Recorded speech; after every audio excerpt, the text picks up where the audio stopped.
주십니다. 주님은 예배를 통해서 우리와 교제하시기를 원하십니다. 이제 다같이 우리의 뜻과 정성을 모아 거룩하신 하나님을 예배합시다. 만방의 족속들아 영광과 권능을 여호와께 돌릴지어다. 여호와께 돌릴지어다. 여호와 이름에 합당한 영광을 그에게 돌릴지어다. 예물을 가지고 그 궁정에 들어갈지어다. 아름답고 거룩한 것으로 여호와께 경배할지어다. 하나님은 영이시니 예배하는 자가 영과 진리로 예배할지니라. 아멘.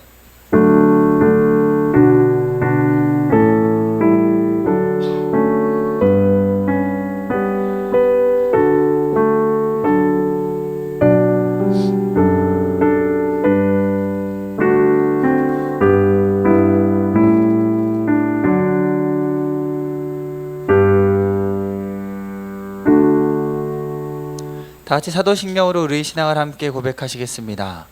나는 전능하신 아버지 하나님 천지의 창조주를 믿습니다. 나는 그의 유일하신 아들 우리 주 예수 그리스도를 믿습니다.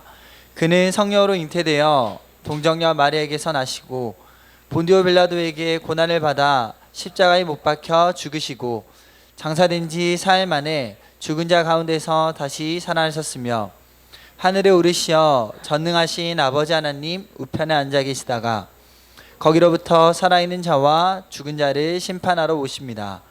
나는 성령을 믿으며 거룩한 공교회와 성도의 교제와 죄를 용서받는 것과 몸의 부활과 영생을 믿습니다.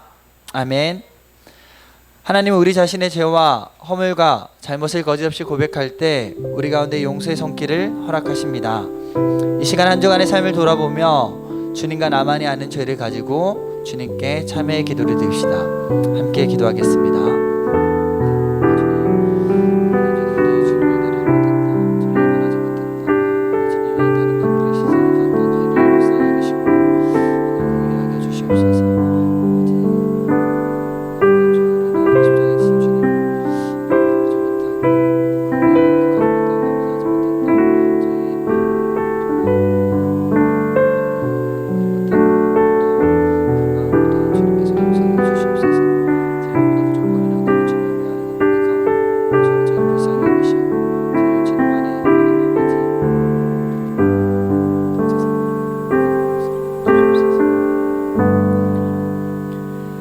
주께서는 용서하신 하나님이시라.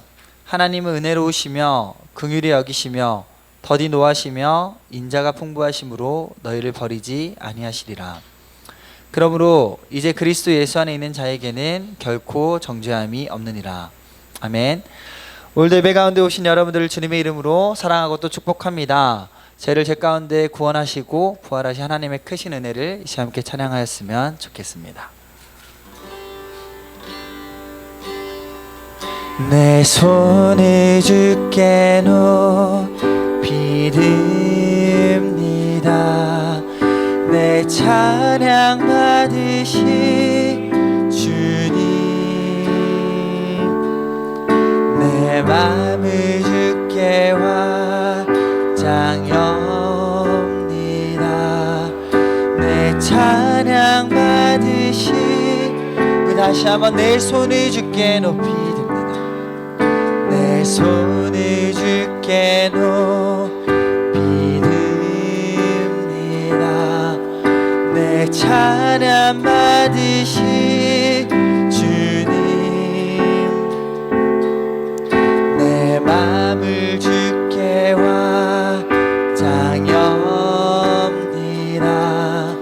내 찬양 받으시 주님. 슬픔 대신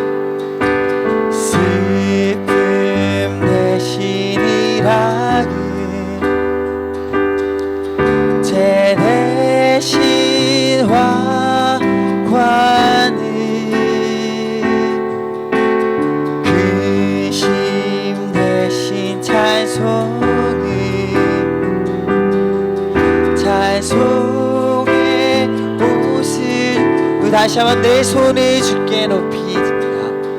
내 손을 주께 높이 듭니다. 내 찬양 받으시 주님.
박수 치며 우리를 위해 구원하신 하나님을 찬양했으면 좋겠습니다.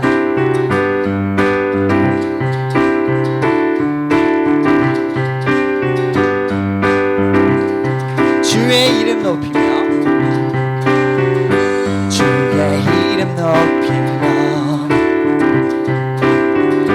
주를 찬양하나이다. 나를 구하러 오신 주를 기뻐. 우리 다시 한번 주의 이름 높이며 주의 이름 높이며 찬양하나이다. 나를 구하러 오신 주를 기뻐하나이다. 하늘 영광 버리고 이 땅 위에 십자가를 지시고 죄 사했네. 무덤에서 일어나 하늘로 올리셨네. 주의 이름 높이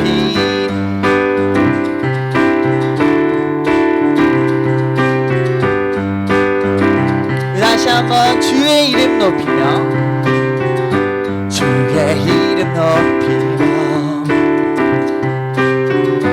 주를 찬양하나이다. 나를 구하러 오신 기뻐하나이다. 아멘. 하늘 영광 버리고 이 땅 위에 십자가를 지시고 죄 사했네. 무덤에서 일어나 하늘로 올리셨네. 주의 이름 높이 하늘 영광 버리고 이 땅 위에 십자가를 죄 사했네. 무덤에서 일어나 하늘로 올리셨네. 마지막으로 하늘 영광 버리고 이 땅 위에 십자가를 지시고 죄 사했네. 무덤에서 일어나 하늘로 올리셨네. 주의 이름 높이리.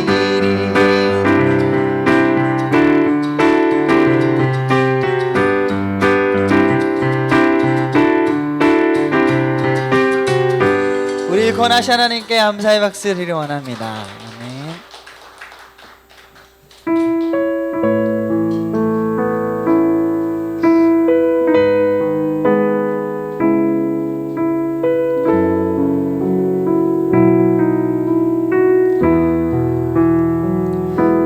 은혜로다 주의 은혜 날 살리신 주님의 큰 은혜로다 주의 은혜 날 살리신 주님의 은혜 그 은혜 내 맘에 영원히 나를 붙들고 가네. 그 은혜 평생에 영원히 나를 일으키시네.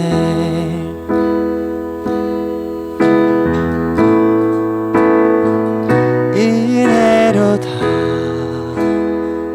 주의 은혜 날 살리신 주님의 큰 은혜로다 주의 은혜 날 살리신 주님. 우리 2절로 고백하겠습니다. 큰 죄에서 날 구했네. 한량없는 주님의 그 은혜 아들 피로 날 살렸네. 증량 못할 주님의 은혜. 아멘. 그 은혜 내 맘에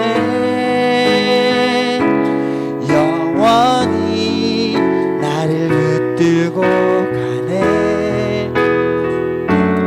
그 은혜 평생에 영원히 나를 일으키시네. 그 은혜 그 은혜 내 맘에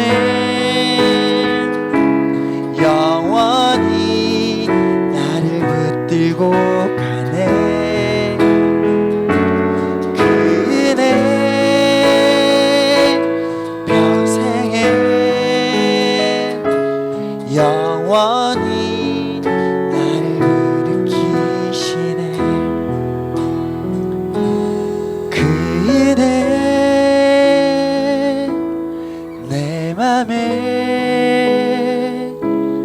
영원히 나를 붙들고 가네. 그 은혜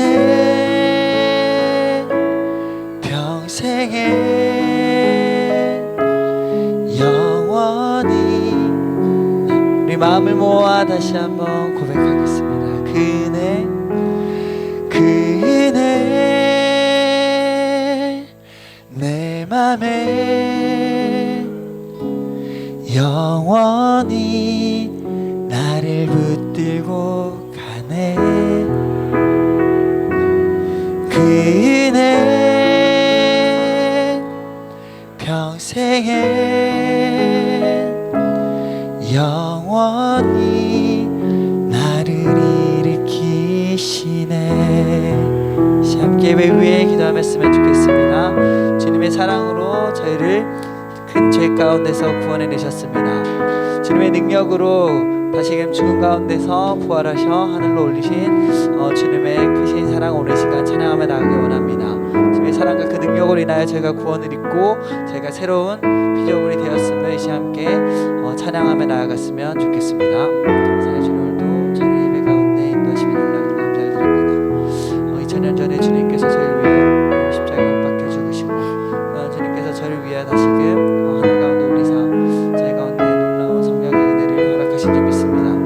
우리 시간 주님께 허락하신 성령의 능력과 성령의 충만함이 이곳과 내 모신 모든 성령의 가운데 충만하게 채워질 수 있도록 도와주시고 또 그 성령에 힘입어 저희가 다시금 주님 알고 주님을 깨닫고 주님 보시기 아름다운 모습으로 채워져 갈 수 있기를 간절히 바라며 원합니다.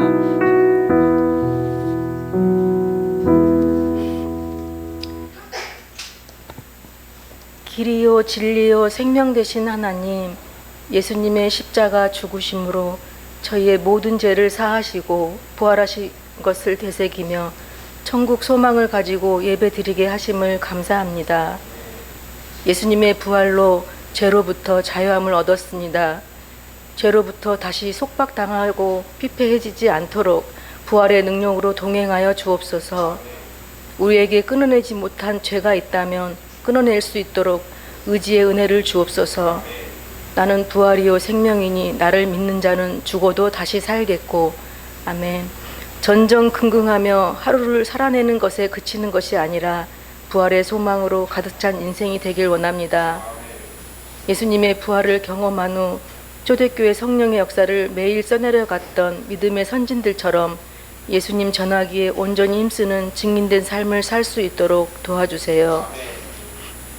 부활절을 맞은 모든 그리스도인들에게 신앙의 본질이 회복되고 복음의 감격이 살아나게 하옵소서. 삶의 무게에 짓눌려 괴롭고 아파하는 이들을 긍휼히 여겨주시고 주님의 위로하심이 고난을 지나고 있는 이들에게 부활의 능력으로 나타나게 하옵소서. 주님, 우리나라 지도자들이 나라와 국민을 최우선하는 애국심을 주시고 국민들에게 지혜와 용기, 협력의 마음을 허락하소서. 아픈 자를 치유하시고 슬픔에 처한 자를 위로하시고 어려움에 겪는 자에게 강건함에 힘을 주시고 가난하고 약하고 병든 자를 돌보시고 사회의 불평등들이 해소되도록 도와주세요. 오늘 우리에게 주신 말씀 따라 행해야 하는 것을 무엇인지 고민하며 실제 삶에서 행하기를 원합니다. 각자의 삶과 직분에서 주님의 뜻을 따라 실천하도록 도와주세요. 강단의 말씀이 엠마오로 가던 두 제자의 마음이 뜨거워졌던 것처럼 우리들의 마음이 뜨거워지게 하옵소서. 이 시간 예배가 베드로에게 물으신 질문에 온전히 저희도 답하는 시간 되게 하소서. 신앙의 터널을 지나고 있는 이들이 다시 일어나 하나님께 나아가게 하소서. 주님, 다시 주님을 따르기로 결단하게 하소서. 양을 먹이는 인생을 살게 하소서. 부활의 생명 대신 살아계신 예수님 이름으로 기도드립니다. 아멘.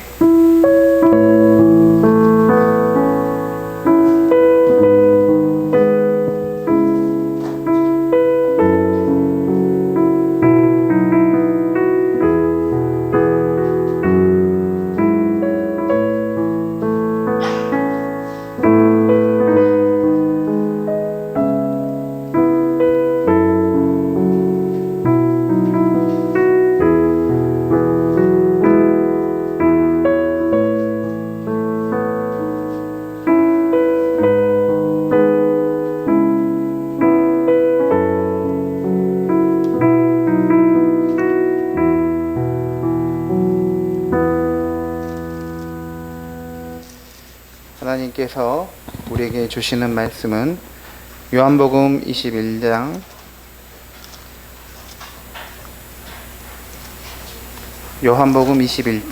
1절에서 14절입니다.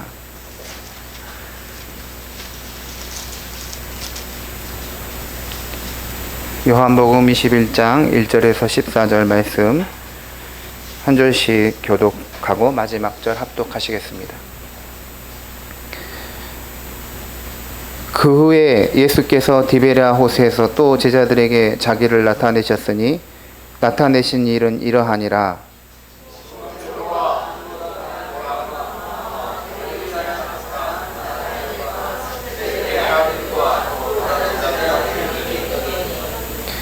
시몬 베드로가 나는 물고기 잡으러 가노라 하니 그들이 우리도 함께 가겠다 하고 나가서 배에 올랐으나 그날 밤에 아무것도 잡지 못하였더니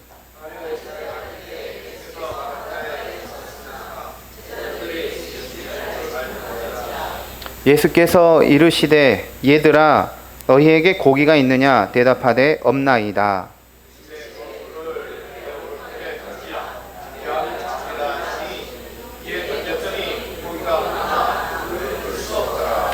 예수께서 사랑하시는 그 제자가 베드로에게 이르되 주님이시라 하니 시몬 베드로가 벗고 있다가 주님이라 하는 말을 듣고 겉옷을 두른 후에 바다로 뛰어내리더라.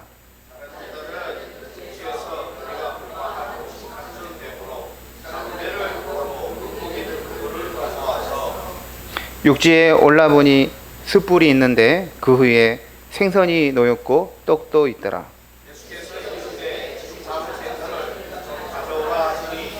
시몬 베드로가 올라가서 그물을 육지에 끌어올리니 가득히 찬 큰 물고기가 153마리라. 이같이 많으나 그물이 찢어지지 아니하였더라.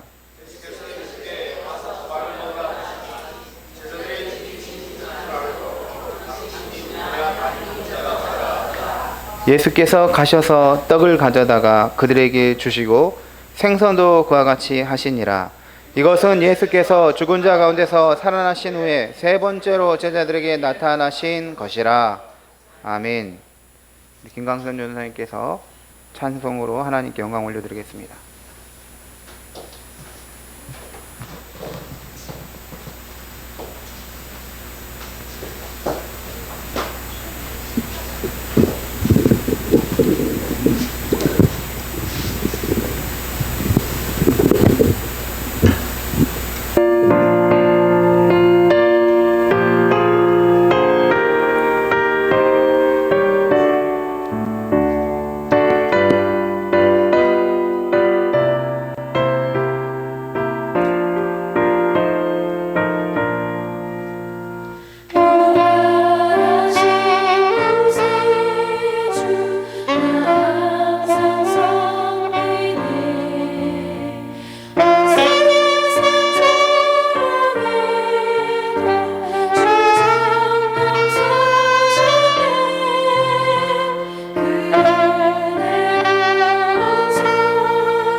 구세주 예수 내 맘에 살아계시네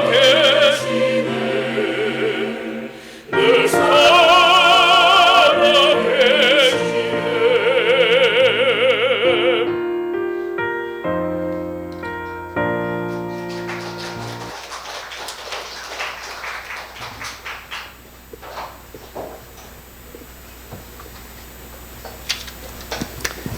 네, 우리 오늘은 부활주일입니다.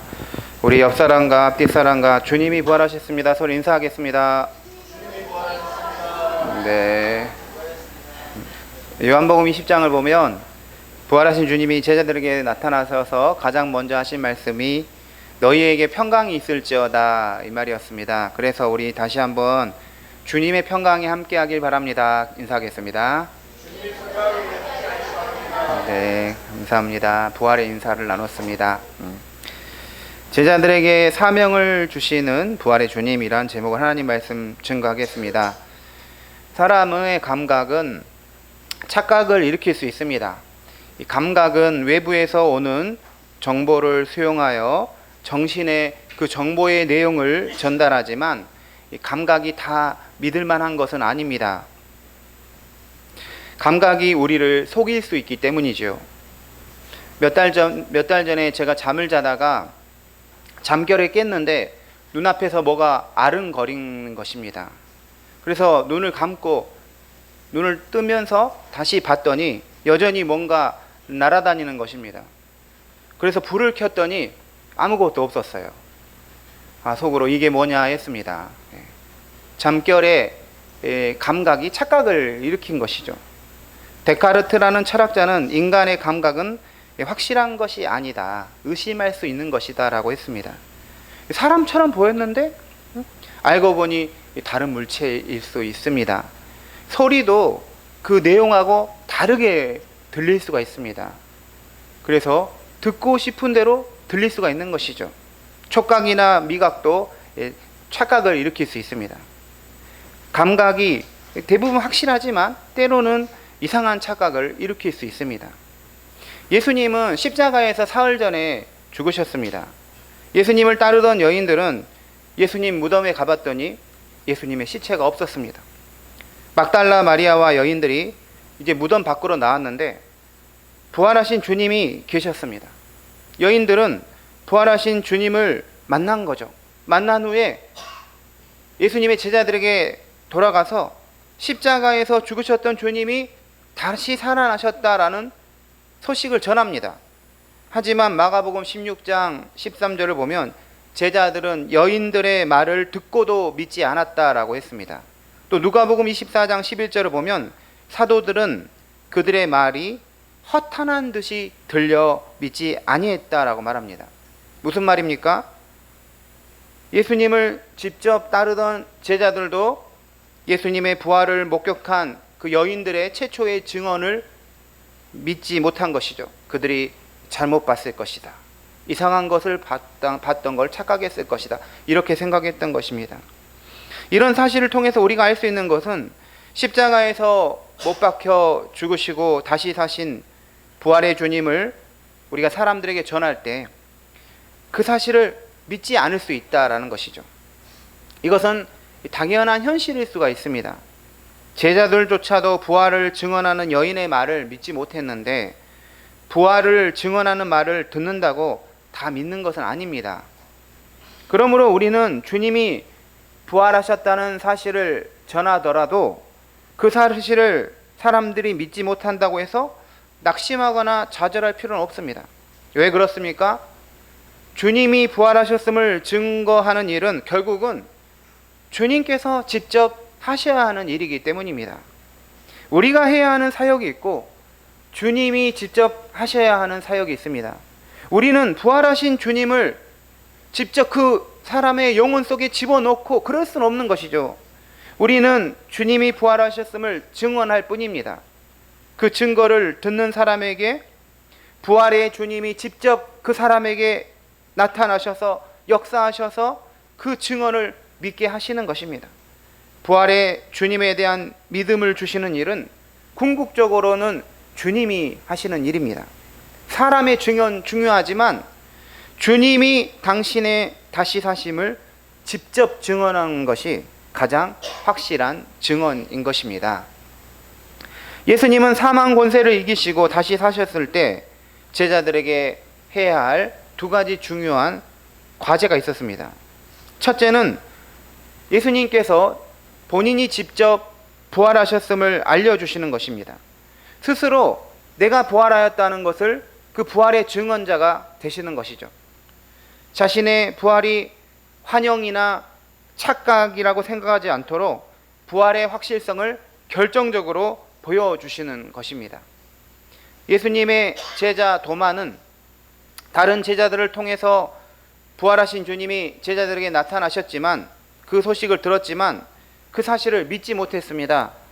주님의 그 옆구리에 자기 손가락을 직접 넣어보지 않고는 믿을 수가 없다라고 하였습니다. 예수님이 십자가에서 그렇게 처참하게 죽으셨는데 다시 살아난다는 것은 그만큼 믿기 어려운 사건입니다.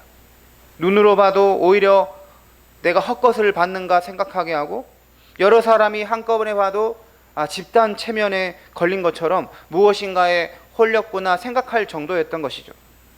우리는 이게 부활의 증언들이 계속 내려오면서 성경에로 기록되고 그래서 믿을 수 있지만 처음에 그 사건이 있었을 때 굉장히 감각이 혼란스러운 것처럼 여겨질 수 있는 것입니다. 오늘 말씀 우리 14절 보면 이것은 예수께서 죽은 자 가운데서 살아나신 후에 세 번째로 제자들에게 나타나신 것이다 라고 했습니다. 오늘 우리 읽었던 내용은 세 번째로 제자들에게 나타나셨다 합니다. 주님이 첫 번째로 제자들에게 나타나신 것은 부활하신 그날 저녁이었습니다. 두 번째로 나타나신 것은 8일이 지난 후에 의심 많은 도마도 함께 있을 때 제자들에게 나타나셨습니다. 예수님은 도마에게 너의 손가락을 내 옆구리에 넣어보라. 그렇게 해서 나의 부활을 믿는 자가 되라 라고 했습니다. 그래서 도마는 손가락을 옆구리에 넣지 않고 나의 하나님, 나의 주님 믿게 된 것이죠. 그리고 오늘 말씀이 세 번째로 주님이 나타나신 것입니다. 주님이 반복해서 제자들에게 나타나시고 그것도 세 번째 가장 확실한 방식으로 제자들에게 나타나신 것은 부활의 확실성, 부활의 그 역사성을 증언하기 위함입니다. 부활은 역사적 사실이다를 보여주기 위함인 것이죠. 여인의 증언 외에도 예수님이 세 번이나 제자들에게 나타나심으로써 자신의 부활을 의심할 수 없게 하셨던 것입니다. 눈에 보이는 감각이 아무리 우리를 속인다 하고 하더라도 속일 수 없을 정도로 그렇게 확실하게 자신의 부활을 입증하신 것입니다. 둘째는 주님은 자신의 부활의 확실성을 알려주신 후에 이제 제자들에게 사명을 주셔야 했기에 세 번째로 나타나신 것입니다. 부활하신 주님은 제자들과 계속 함께 있을 수가 없었습니다. 부활 후에 40일 동안 제자들과 지상에 계시다가 하늘로 올라가셔야 했기 때문이죠. 그러므로 그 남은 기간 제자들을 부활의 증인과 복음 사역자로 확실히 세워야 했기에 갈릴리에 다시 나타나신 것입니다. 오늘 말씀 2절을 보시면 시몬 베드로, 디두모라 하는 도마와 갈릴리 가나 사람 나다나엘, 세베대의 아들들 또 다른 제자 둘이 함께 있다라고 말합니다. 7명의 제자들이 나옵니다. 7명의 제자들이 디베랴 바다 호수, 갈릴리 호수를 그렇게 또 불렀습니다. 디베랴 호수에 있었는데 그때 베드로가 나는 물고기 잡으러 가노라 했습니다. 그랬더니 다른 제자들도 함께 물고기 잡으러 간다고 하면서 같이 배에 올라탔습니다. 왜 베드로와 다른 제자들은 물고기를 잡으러 갔던 것일까요? 부활하신 주님이 베드로와 우리 제자들에게 아직 사명은 주시지 않았기 때문입니다. 요한복음 20장 19절 이하에서 베드로와 제자들은 부활하신 주님을 만났습니다. 하지만 그렇다고 해서 제자들이 흥분하여 즉시 부활의 증인으로 돌아가서 사역을 해야 했던 것은 아니죠. 성도님들, 우리가 은혜를 받고 큰 감동을 받았다고 해서 즉시 그것을 행동으로 옮겨야 하는 것은 아닙니다. 아무리 은혜를 받고 능력을 받고 주님께 좋은 것을 받았다고 하더라도 그것이 우리 마음 안에서 수용되고 준비가 되는 시간이 필요한 것입니다. 부활하신 주님을 봤다고 해서 사람들에게 바로 가서 주님이 부활하셨습니다 라고 전하는 것이 아니라 잠시 묵히는 시간, 숙성의 시간도 제자들에게 필요한 것입니다. 그래서 우리 주님은 부활 후에 계속 제자들과 함께 하셨던 것이 아니라 한번 주님이 나타나시면 바로 그 자리를 떠나셨습니다. 그 후에 또 나타나시면 잠시 머무시다가 떠나신 것이죠. 이렇게 세 번째 다시 나타나신 것입니다. 오늘 세 번째 나타나신 것은 제자들에게 분명한 확실한 사명을 주시기 위함인 것입니다. 우리가 어떤 계획을 세우고 그 일을 추진하는데 그것이 그 일이 막힐 때가 있습니다. 그러면 바로 이어서 새로운 것을 하겠다가 아니라 그 준비의 시간, 막간을 이용하여 준비의 시간, 내면의 시간, 숙성의 시간이 필요합니다. 도움닫게 할 시간이 필요한 것이죠. 실제로 예수님께서 하늘로 승천하셨죠. 하늘로 승천하신 후에 제자들은 오순절에 성령님이 오시기까지 이 7일 혹은 8일 동안 오로지 기도하며 성령을 받을 준비를 하며 기다려야 했습니다. 계속 준비만 한다고 핑계를 대는 것도 문제지만, 계속 준비만 하겠다는 거예요. 계속 기다린다, 이런 것도 문제지만, 준비도 없이 기다림도 없이 즉흥적으로 바로 뭔가를 하려는 것도 문제인 것입니다. 그래서 제자들은 주님의 최종 승인이 떨어질 때까지 갈릴리로 돌아갔고 거기서 물고기를 잡으려 했던 것입니다. 제자들이 고기를 잡으러 갔던 것은 과거의 직업으로 돌아간 것을 말하지는 않습니다.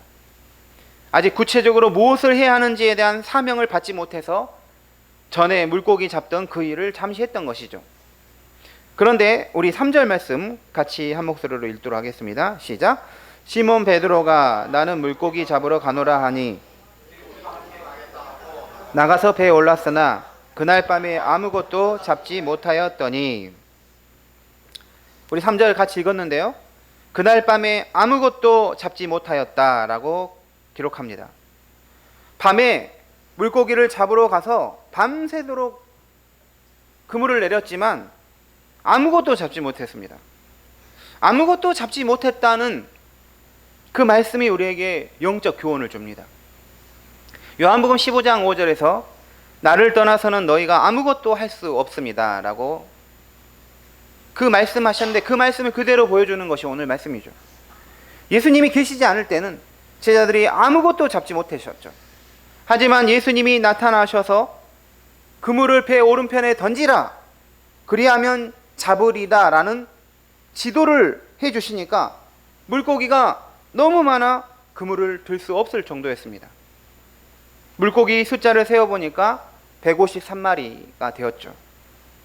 주님이 없이 물고기를 잡으려 하니까 한 마리도 잡히지 않았지만 주님이 함께 하셔서 그 말씀대로 순종하니까 153마리나 되는 엄청난 물고기를 잡은 것입니다. 그래서 이 153마리 물고기 잡은 것을 153의 기적이라고 우리가 부릅니다.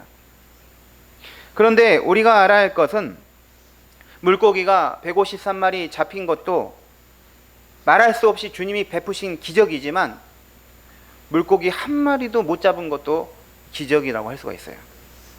제자들이 밤새도록 그물을 내렸지만 이제 그물을 딱 내리려고 하면 물고기가 있다가 피하는 것입니다. 여기서 내리면 물고기 있다가 도망가고, 밤새도록 한 마리로 못 잡게 하는 것도, 못 잡는 것도 기적인 것입니다. 그런데 이제 예수님께서 오른편에 그물을 내리라 했더니 호수에 있던 막 153마리 물고기가 헤쳐서 막 이쪽으로 다 모여 있는 거죠. 딱 와 있는 것입니다. 이거 엄청난 기적입니다. 한 마리를 못 잡게 하는 것도, 한 번에 153마리 잡게 한 것도 다 하나님의 섭리하신 하나님을 말하고 있는 것입니다. 참새도 그 한 마리도 하나님이 허락하시지 않으면 땅에 떨어지지 않는다 했습니다. 물고기 한 마리까지도 다 하나님의, 예수님의 지배권, 주도권 아래에 있는 것이죠. 자연과 피조물 전체에 대한 하나님의 섭리를 오늘 말씀에서 읽을 수가 있습니다. 하나님은 당신의 은혜와 복이 얼마나 크고 귀한 것인지를 깨닫기 위해서 때로는 사람의 손을 허탕을 치게 하십니다. 만일 우리가 손을 대는 것마다 잘 되고 성공한다면 우리가 이 잘된 것을 하나님이 주시는 축복으로 생각하지 않을 수 있죠. 일이 잘 될 때 모든 공을 자기에게 돌리면서 내가 똑똑하고 내가 근면하고 내가 성실하기 때문에 내가 능력이 있기 때문에 자기 자신에게 영광을 돌리는 것입니다. 그러므로 그리스도인들은 자기 잘난 맛에 살아서는 안 됩니다. 간혹 보면 자기 잘난 맛에 사는 성도들도 있더라고요. 내가 제일 잘 나가는 것이죠. 성도가 깊은 우울감이나 자괴감에 빠져 사는 것도 문제이지만 자기 잘난 맛에 사는 것도 문제인 것이죠. 조금 웃긴 말이지만 우리는 하나님 잘난 맛에 살아야 합니다. 하나님이 훌륭하신 것이죠. 사실 그렇습니다. 하나님은 이런 실패 경험을 항상 우리에게 주시는 것은 아닙니다. 오히려 하나님은 우리에게 좋은 걸 주시기 원하시죠. 하지만 하나님이 좋은 것을 줘도 좋은 것인지를 인정하지 않기 때문에 때로는 하나님께서 바닥으로 내려앉는 실패의 경험을 주시는 것이죠. 오늘 말씀처럼 그날 밤에 아무것도 잡지 못하였다라는 것이 우리의 고백이 되게 하시는 것이죠. 그리스도인은 자신의 무능과 한계를 경험한 후에야 전능하고 완전하신 주님을 진정으로 붙들게 되는 것입니다. 힘들게 애쓰고 고생을 해도 아무런 성과가 없을 때가 있습니다. 이것을 우리가 허탕이라고 합니다. 그러다가 어느 순간에 일이 잘 풀리게 될 때 이 배후에 어떤 무엇이 있음을 인정하게 되고 일이 잘 되는 것은 결국 하나님의 은혜인 줄 깨닫게 알게 되는 것입니다. 일이 항상 잘 되기만 하는 사람은 이게 무슨 소리인지 모르죠. 하지만 일이 안 되는 것이 많다가 잘 되게 되면 오, 놀라운 하나님의 은혜이구나, 하나님이 도우셨구나, 하나님이 나를 버리지 않으셨구나 인정하게 되는 것이죠. 우리 4절 5절 말씀 같이 읽도록 하겠습니다. 시작. 날이 새어갈 때 예수께서 바닷가에 서셨으나 제자들이 예수이신 줄 알지 못하는지라. 예수께서 이르시되 얘들아 너희에게 고기가 있느냐 대답하되 없나이다. 아멘. 예수님이 바닷가에 서 계시고 제자들이 무엇을 하는지 다 보고 계셨습니다. 하지만 제자들은 예수님인 줄 알지 못했어요. 예수님이 제자들이 있는 갈릴리 호수로 오셔서 물고기 잡는 모습을 다 보고 계셨습니다. 제자들과 100m 정도 떨어져 있는 호숫가에서 그 호숫가에 서서 제자들에게 얘들아 너희에게 고기가 있느냐라고 물으십니다.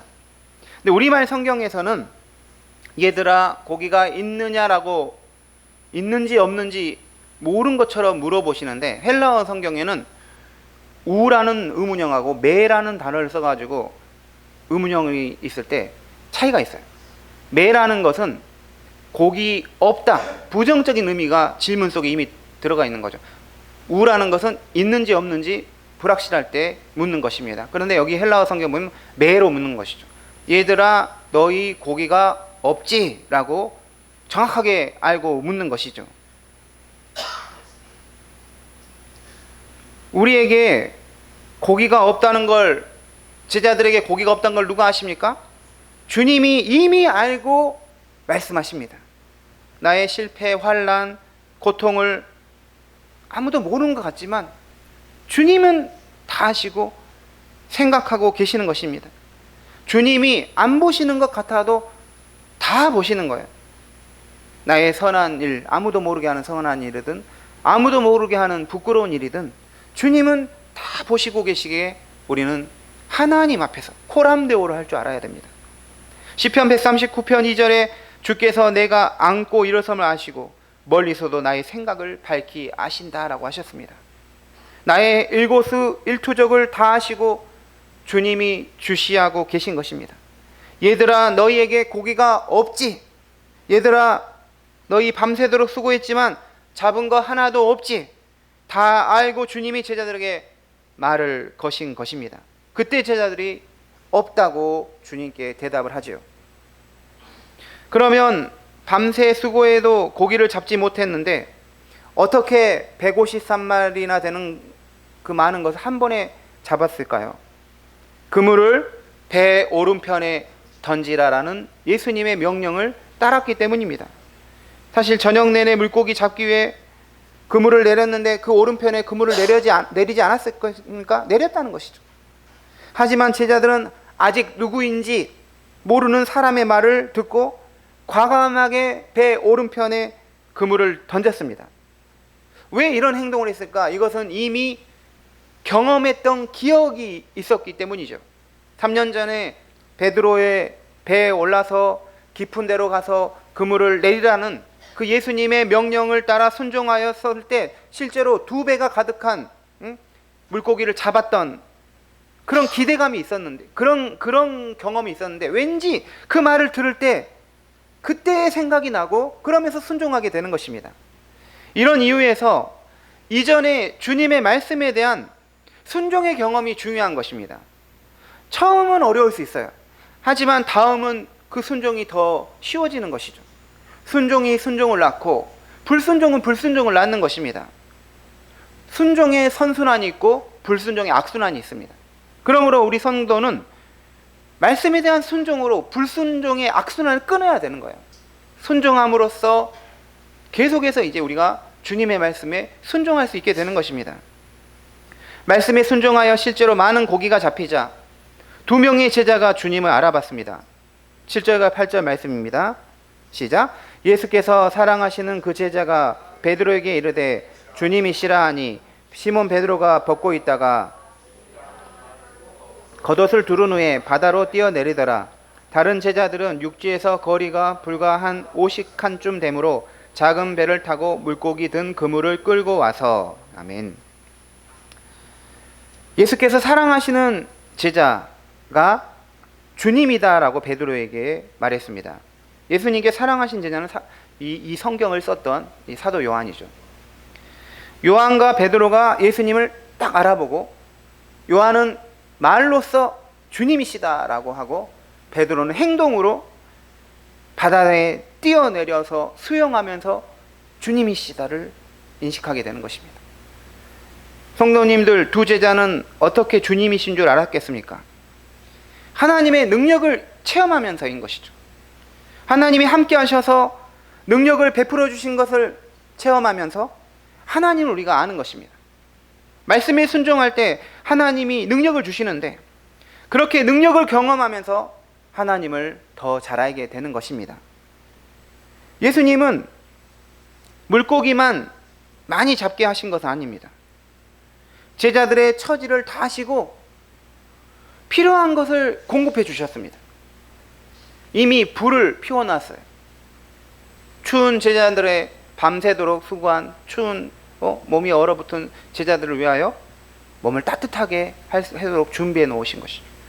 빵과 물고기를 숯불 위에 구우셨습니다. 제자들을 위한 환대를 해주신 것이죠.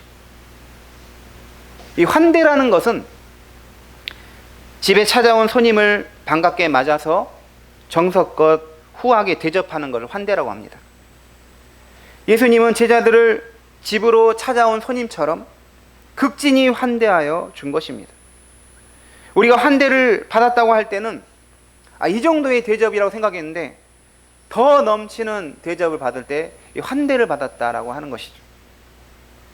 넘치는 사랑으로 넘치게 환대를 받을 때, 이제 넘치게 뭔가를 받을 때 우리가 환대를 받았다고 하는데, 주님께서는 때로는 안 될 때는 완전히 바닥으로 내려치시고 또 때로는 너무나 넘치도록 환대를 해주시는 거예요. 이 정도도 근데 크다고 생각해요. 더 많이 주시기도 하는 것이죠. 예수님께서 고기도 많이 잡게 하시고 불도 피워서 빵과 고기까지 주시는 것은 무엇을 뜻합니까? 우리가 부활의 주님을 전할 때 때로는 주님께서 이런 위로와 격려를 해주신다는 것을 말하고 있는 것입니다. 뜻하지 않은 곳에서 넘치는 은혜와 사랑을 받게 해주시는 것이죠. 또한 이 말씀은 우리 그리스도인들이 같은 우리 성도들에게 어떻게 행동을 해야 하는지 보여줍니다. 갈라디아서 6장 10절에서 그러므로 우리는 기에 있는 대로 모든 이에게 착한 일을 하되 더욱 믿음의 가정들에게 할지니라 이렇게 말했습니다. 그리스도인들은 같은 믿음의 가정 사람들에게 더 잘해야 한다는 것이죠. 먼저 우리들 사이에서 성도의 교제, 환대가 일어나야 하는 것입니다. 그리고 이 환대가 세상을 향해서 곧 낯선 자들에게까지도 표현이 돼야 되는 거예요. 제가 우리 고은이를 이제 태어났을 때 스위스에 있는 로잔의 형님인데 우리 같은 신학대 졸업하고 부부가 다 신학대 선배님이었어요. 저희 가족이 이제 장모님도 오셔가지고 같이 구경을 가고 싶어서 추운 날에 2월달인데 2월달 굉장히 춥거든요. 그때 이제 늦게 도착했어요. 막 일정이 막 늦어지면서 늦게 도착했는데 따뜻한 차를 먼저 이렇게 준비해 주시고 그 다음에 먹을 거를 너무 풍성하게 제공해 주시고 또 이 큰애랑 그때 하준이 없었거든요. 둘째 옷도 사놨더라고. 그래서 야 환대가 이런 거구나 전혀 생각하지 그냥 잠만 재워줘도 고마울 판인데 야 식사도 해주고 또 우리 이제 어디 놀러 간다면 도시락까지 싸주고 뭐 이렇게 환대를 해주시는 거예요. 그런 경험을 받아보니까 우리 집에 누가 오면 정말 잘해줘야 되겠다. 사랑을 받아본 자가 사랑을 해주는 거죠. 환대를 받은 사람이 환대를 해주는 것입니다.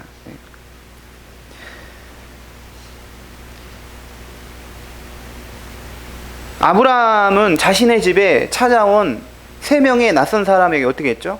지극히 대접했습니다. 부지 중에 천사를 영접한 것입니다. 오른편에 그물을 내렸을 때 잡은 물고기가 153마리나 됐습니다.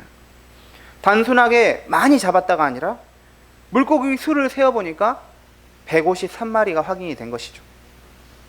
그렇다면 153마리는 어떤 영적인 의미가 있을까요? 153마리를 아무리 찾아도 영적인 의미가 없습니다. 근데 수를 세웠다는 데는 영적인 의미가 있는 거예요.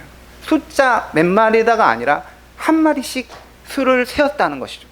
도대체 그걸 왜 세고 있을까 할 정도로 생각이 들 정도인데 한 마리씩 다 세었다는 것이죠. 무슨 말입니까? 하나님께 돌아온 사람들, 부활의 주님께 돌아온 사람은 단순하게 많이 돌아왔다가 아니라 한 사람 한 사람의 수요를 주님이 다 세고 계신다는 것을 우리에게 보여주고 있는 것입니다. 주님은 인격적으로 한 명 한 명을 만나시고 구원하시고 그들의 인생을 세워가시는 것이죠. 교회에서 우리는 복수의 성도들로서 믿음 생활을 함께 하지만 동시에 단수로서 개인으로서 하나님과의 수직적 관계 안에서 믿음 생활을 해야 합니다. 주님이 한 명 한 명 우리를 세시고 보시고 만나주시는 것이죠. 제가 처음 교육전사를 할 때 개척교회에서 사역을 했습니다. 그리고 프랑스에서 돌아와서도 2번의 개척교회에서 이렇게 신앙생활을 했습니다. 우리 선한목자교회도 개척을 한 것이죠. 제가 처음 개척교회 교육전사할 때 목사님이 저녁 예배가 있었잖아요. 그 당시 저녁 예배 설교를 하는데 성도님이 5명 오는 거하고 6명 오는 그 차이를 아십니까? 그때 야 5명 올 때하고 6명 올 때 한 명이 얼마나 눈에 보이더라고요. 아, 개척교회를 하나님이 이렇게 하게 하신 것은 한 영혼이 보이는 거예요. 한 영혼이 소중해지는 것입니다. 큰 교회는 사실 크다 많다에 집중이 되는데 그래서 한 명이 오든 안 오든 모를 수 있어요. 하지만 우리 교회는 한 영혼이 다 보이는 것입니다. 제가 교회 오면 이제 기도를 해요. 가장 먼저 기도할 때 다 한 사람 한 사람 이름을 부르면서 기도를 하는데 한 영혼이 소중한 거예요. 한 명 한 명이. 153마리에서 마지막 3마리까지도 다 센 것입니다. 하나님께서 다 우리를 한 명 한 명 기억하시고 만나신다는 걸 말합니다. 그러므로 우리는 이 그룹 안에 있지만 공동체 안에 있지만 구원받은 하나님의 자녀로서 나와 하나님과의 수직적이고 인격적인 교제와 만남을 반드시 가져야 하는 것입니다. 오늘 말씀은 물고기를 한 마리도 잡지 못했다가 주님이 명령하여 153마리를 잡았다라는 표면적 내용이 있지만, 이 말씀의 이면에는 부활의 복음을 전하고 사람을 구원하는 사역에 있어서 사람의 힘으로는 할 수가 없고 주님이 전적으로 도우셔야 구원하는 역사가 일어난다는 사실을 우리에게 말하고 있습니다. 그러니까 우리가 이 세상에서 먹고 사는 문제도 주님의 섭리 아래에 있는 것처럼 구원은 더욱 주님의 거룩하신 능력과 은혜 안에 있음을 우리에게 말하고 있는 것입니다. 부활하신 주님은 세 번째로 나타나셔서 부활의 역사성을 본인 스스로 확실하게 증언하여 주셨습니다. 이제 어떤 제자도 부활에 대한 믿음이 흔들리거나 불확실한 것이 아니라 의심할 수 없는 확실한 것이 되었습니다. 우리가 실제로 주님을 만날 때도 그렇습니다. 처음에 주님과 약간 가까워진 것 같아요. 어느 순간에. 그러다가 주님과 좀 멀어진 느낌이 들어요. 그래서 의심이 생기기도 하죠. 그러다가 다시 주님과 더 말씀 안에서, 예배 안에서 가까워지는 것이죠. 그러면서 또 주님이 약간 멀어진, 의심하는 것이 드는데 어느 순간에는 의심할 수 없게 확실하게 주님이 계시구나, 믿음이 딱 생기도록 주님이 우리 안에 역사하시는 것입니다. 부활의 주님이 제자들에게 사명을 주신 것처럼 우리에게도 부활의 주님을 증거하는 사명을 주시는 것입니다. 예수님이 부활하셔서 제자들에게 나타나셨습니다. 우리 한 사람에게, 우리 가정에, 우리 교회에 부활의 주님이 나타나셔서 그 주님을 만나고 그 주님을 전하는 성도님 모두 되시기 바랍니다. 기도하시겠습니다. 하나님 아버지, 부활의 주님이 제자들에게 직접 찾아오신 것처럼 우리 인생에도 주님이 찾아오셔서 놀라운 역사를 일으키게 하여 주시기 원합니다. 하나님, 모든 것이 주님의 섭리 아래에 있고 특별히 구원은 주님의 주권 아래에 있습니다. 우리가 구원받고 예수님 믿고 구원받은 거 주님의 전적인 은혜임을 믿습니다. 우리가 주님을 따르는 것도 주의 은혜임을 믿습니다. 우리 성도님들 사명을 가지고 부활의 주님을 전하는 자들 다 되게 역사하여 주시옵소서. 감사드리며 예수님의 이름으로 기도드립니다. 아멘. 찬송가 167장 찬송하시면서 하나님께 봉헌하겠습니다.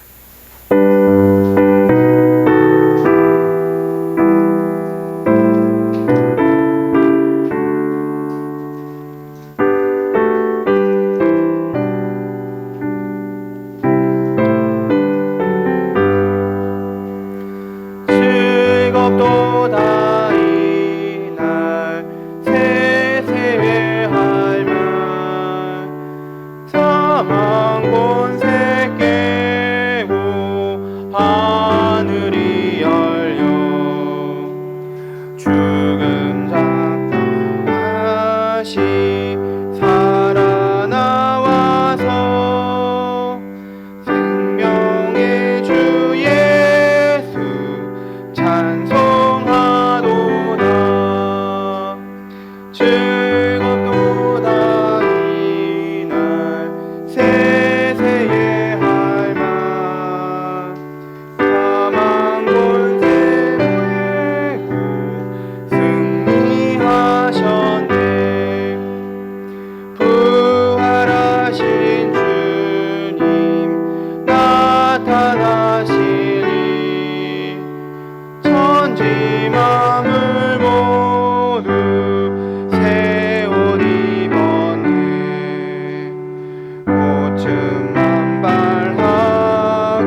주의 말씀대로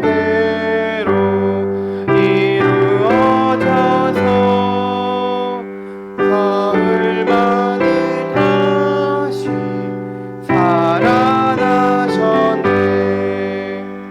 즐겁도다 이날 세세의 할망 사망 권세 깨고 승리하셨네. 아멘. 하나님 아버지, 주님께서 사망 권세를 깨고 부활하셨습니다.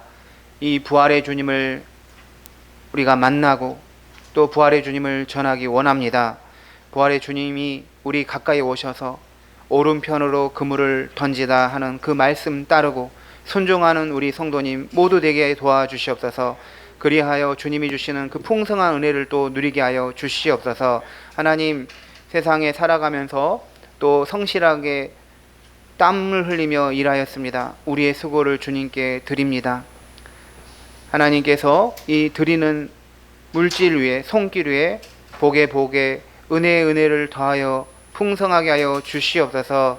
하나님, 환난과 어려움 가운데 있으면 기도하며 인내하며 넘기게 하여 주시고 또 하나님 주시는 그 축복을 누리고 있다면 주를 위한 귀한 물질의 사용이 될 수 있도록 은혜 내려 주시옵소서. 모든 것을 주시는 주님 하나님이십니다.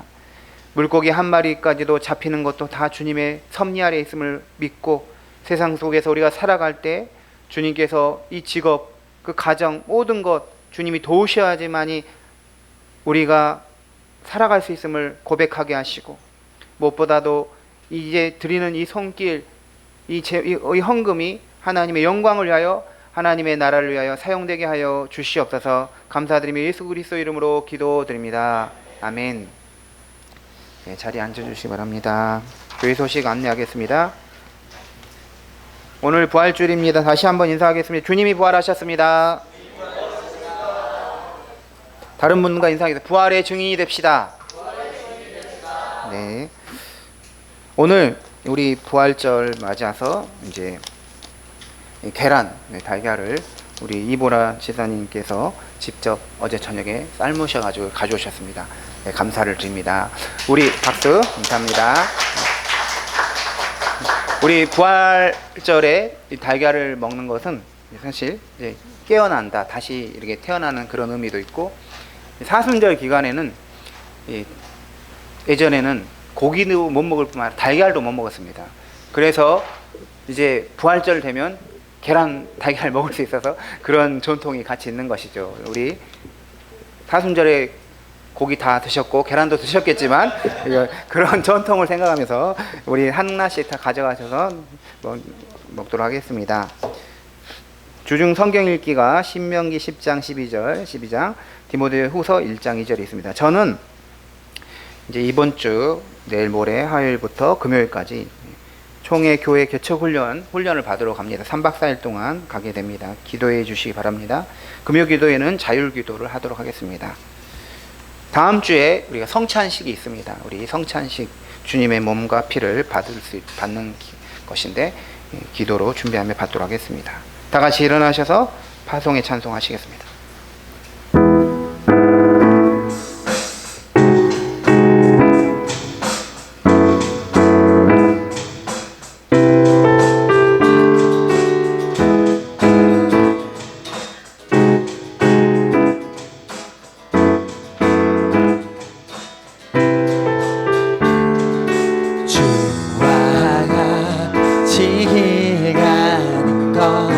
즐거운 일 아닌가.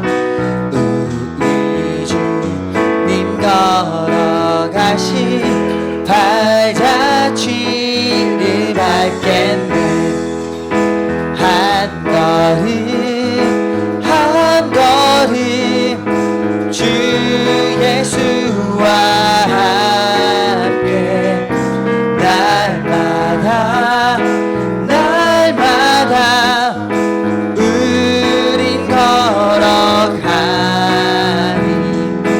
어린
마지막 광고 빠졌는데요.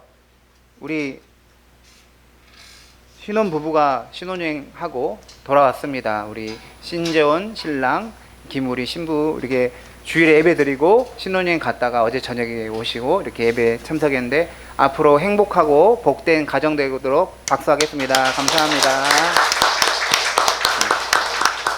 기도하겠습니다.